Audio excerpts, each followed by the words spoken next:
Puer autem crecebat et confortabatur plenus sapientia, et gratia Dei erat in illo.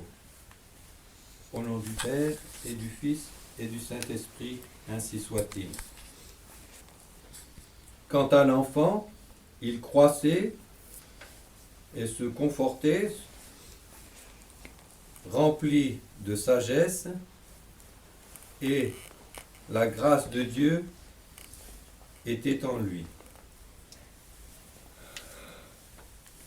Ce sont là évidemment des manières de parler adaptées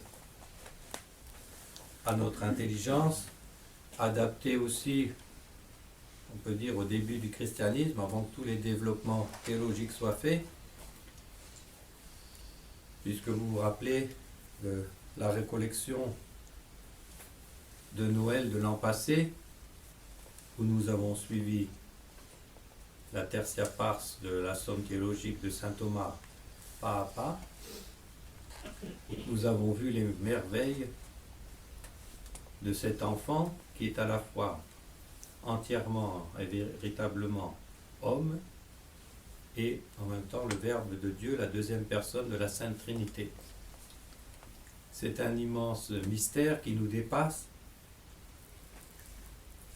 puisque donc dès le premier instant, ce petit enfant avait une intelligence parfaite, il avait même la vision béatifique,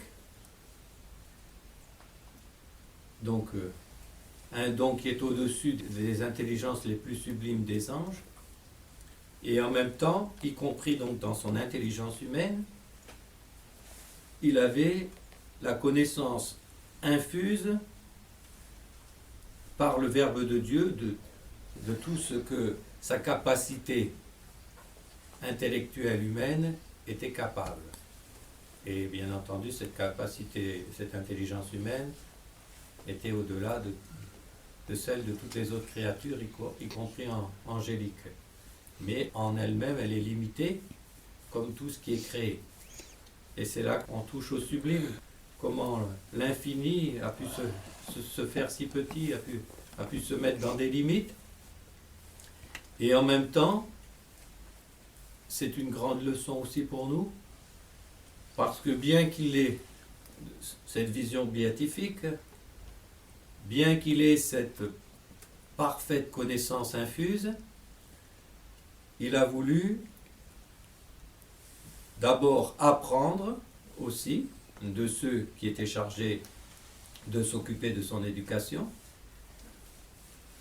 Il a voulu croître dans la connaissance acquise, expérimentale. Et cela, il l'a acquis au fur et à mesure. Et surtout, il a voulu ne manifester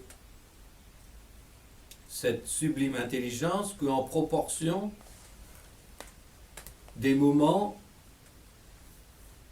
où il se trouvait, de l'âge humain qu'il avait. Et c'est pourquoi on est obligé de nous décrire, l'évangéliste nous décrit les choses comme de l'extérieur. Eh bien, à l'extérieur, il semblait apprendre peu à peu. Quand on lui apprenait un mot, il répétait le mot. On lui apprenait une expression, il répétait l'expression comme s'il ne savait pas déjà tout.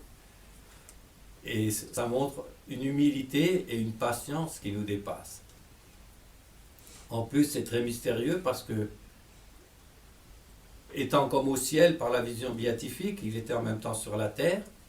Ça nous aide aussi à mieux comprendre comment Dieu peut à la fois être dans son bonheur parfait et en même temps s'inquiéter de nos petits soucis ici-bas. Et ça nous dépasse. Comment Dieu peut-il savoir à la fois tout ce qui se passe partout, non seulement à l'extérieur, mais même dans chacune de nos intelligences? C'est des données qui nous dépassent complètement. Donc Dieu, et en plus, Dieu voit tout comme dans un présent. Il n'y a pas de temps pour lui, il voit tout d'un seul trait. Nous, on est obligé d'acquérir une chose après l'autre.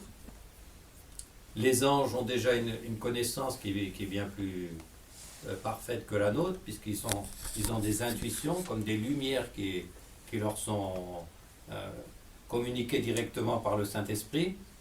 Nous autres, nous sommes obligés de raisonner, de faire des comparaisons, d'avancer un point par un autre et d'acquérir avec balbutiement, comme quand on apprend un instrument. On passe des heures et des heures avant d'arriver à faire quelque chose de suivi, et pour tout le reste c'est pareil. Eh bien, nous dit Saint Paul, il nous l'exprime la même chose d'une autre façon dans l'Épître, bien qu'il l'applique d'abord un petit peu à nous, mais ça s'applique tellement bien aussi à notre Seigneur. Tant que l'héritier est un petit enfant, ben, il est traité à peu près de la même manière que tout autre enfant, même qu'un serviteur.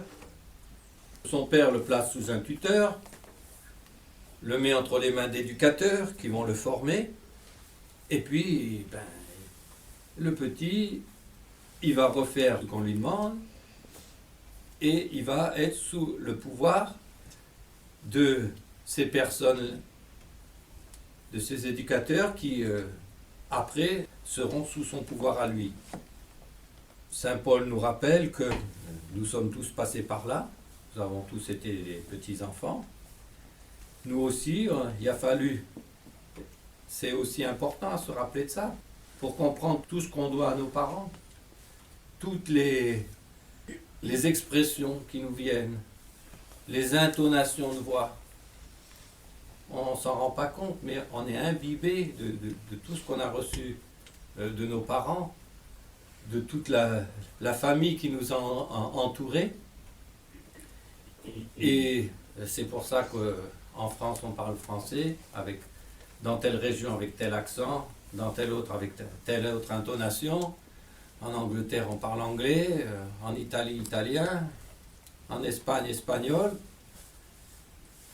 Donc on reçoit énormément, et si on nous laissait sans nous parler, sans nous apprendre, on serait des sous-développés intellectuellement.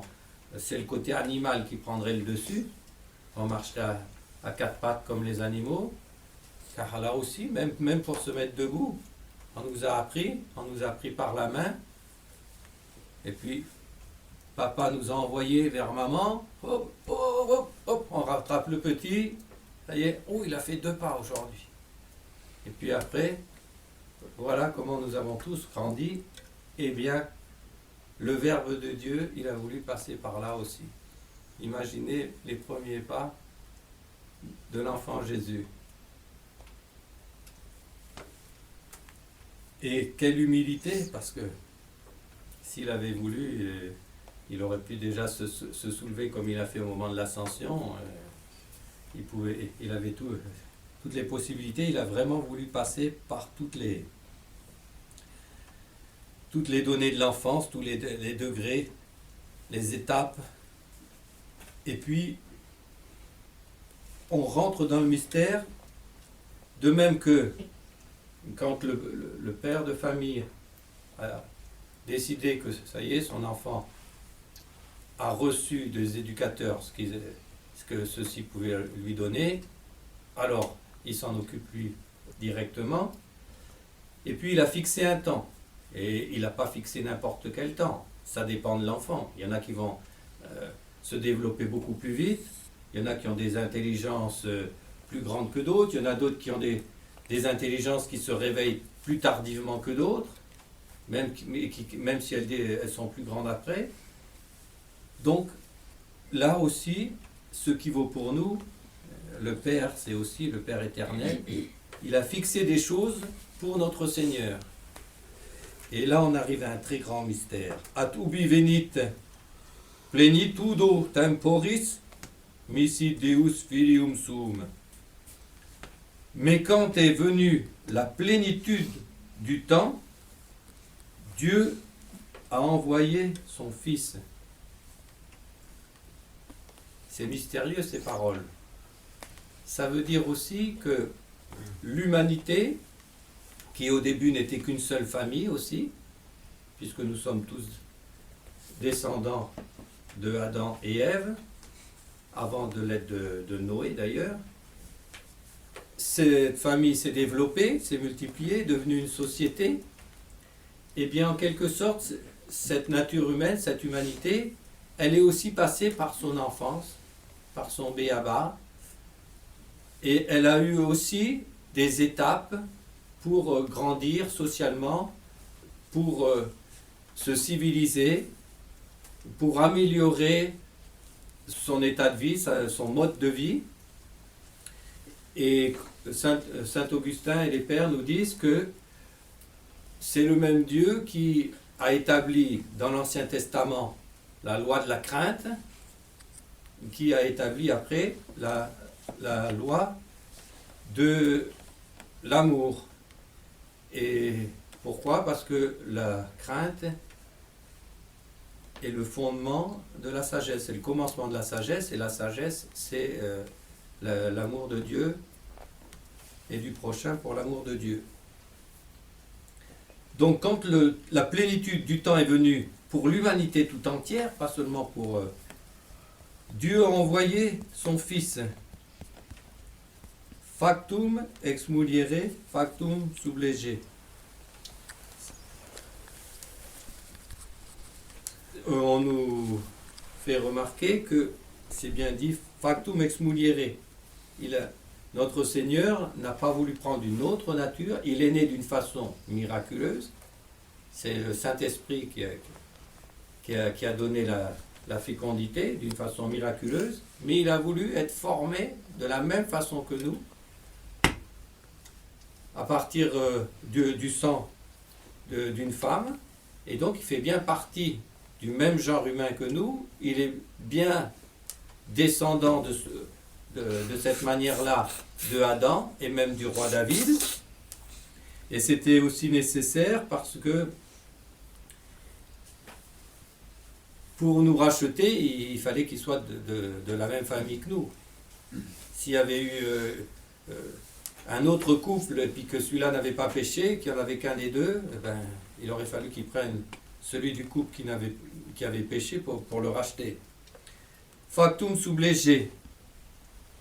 C'est encore, notre Seigneur a voulu être sous la loi, et une loi qui était très tatillonne. Il y avait beaucoup de détails et autres, mais ces détails, ils aidaient à penser à Dieu dans tous les détails de la vie. Et donc c'était une manière qu'on ne se comporte pas comme des animaux, comme Dieu on ne le voit pas. S'il n'y en avait pas beaucoup de petits détails pour nous rappeler sa présence, pour nous rappeler sa loi, sa volonté, eh bien on serait vite porté à l'oublier. Et il s'est mis sous la loi pour mieux nous en racheter, pour mieux nous en délivrer, afin que nous recevions l'adoption des fils. Et vous voyez, depuis le début, dans ce passage de l'épître de Saint Paul aux Galates, il y a une espèce de parallèle continuel entre ce qui concerne notre Seigneur devenu enfant et ce qui nous concerne nous, enfants individuels ou devenant adultes ou enfants en tant que l'humanité tout entière, grandissant aussi dans la vertu. Et ça, c'est mystérieux aussi. Coniam autem estis filii. Puisque vous êtes des fils, eh bien, Dieu a envoyé l'esprit de son Fils dans vos cœurs. Donc, c'est le même terme qui est employé pour notre Seigneur, le Fils du Père éternel, que pour nous.